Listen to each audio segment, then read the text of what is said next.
Hey everyone, welcome back to Corporate Decoder, the place where we decode the corporate world. Today we're diving into a filing from Artius Kang. Prepare for a wild ride because it's about to get very, well, ordinary. This is a Form 8K filing which companies use to announce major events to investors.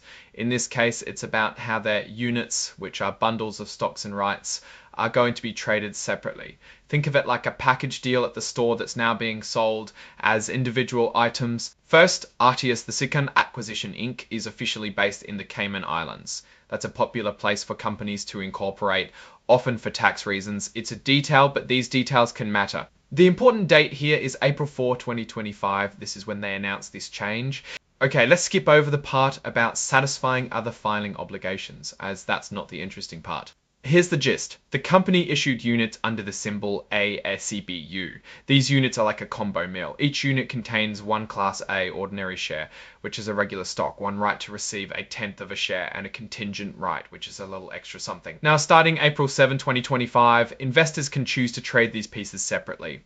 The Class A shares will trade under AACB, and the rights will trade under AACB, and the rights will trade under AACBR.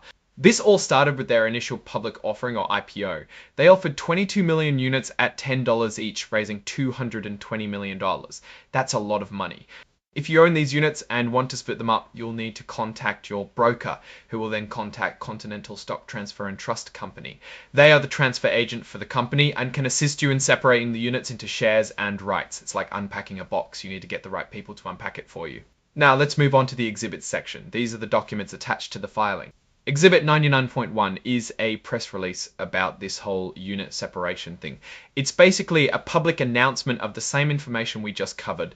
The report was signed by Boon Sim, the Chief Executive Officer of Artius II Acquisition Inc. Now, what does all this mean? Basically, Artius II Acquisition Inc. is giving investors more flexibility. Instead of being stuck with a combo meal, they can now pick and choose what they want to trade. This could attract different types of investors who might be interested in just the stock or just the rights. It's a bit like a restaurant offering a la carte options. Some people prefer the whole package, while others just want the fries. This move makes the company's securities more accessible and potentially more liquid, meaning they can be bought and sold more easily. Now let's talk about the big picture. Artius II Acquisition Inc. is a special purpose acquisition company, or SPAC. These companies are created to find and merge with other companies. In other words, they're essentially blank checks looking for a business to buy. So this move could be a step towards a larger transaction or acquisition. The fact that they're allowing separate trading of the underlying components of their units suggests they are trying to optimize the value of their securities ahead of a potential deal. By giving investors more control, they might make their company more attractive to potential merger targets. Of course, there are risks. Separating the units could create volatility in the trading prices of the stock and rights. It could also complicate the company's capital structure. However, overall, this seems like a fairly standard move for a SPAC looking to maximize its options. In conclusion, this Form 8K filing from Artius II Acquisition Inc. is all about unlocking value by giving investors more control over their investments. It's a small step, but it could be a sign of bigger things to come. Whether or not they successfully complete an acquisition remains to be seen. But this move positions them to increase flexibility for their investors. Thanks for watching. If you found this breakdown helpful, please like, comment, and subscribe for more corporate decoder content. Until next time, keep decoding.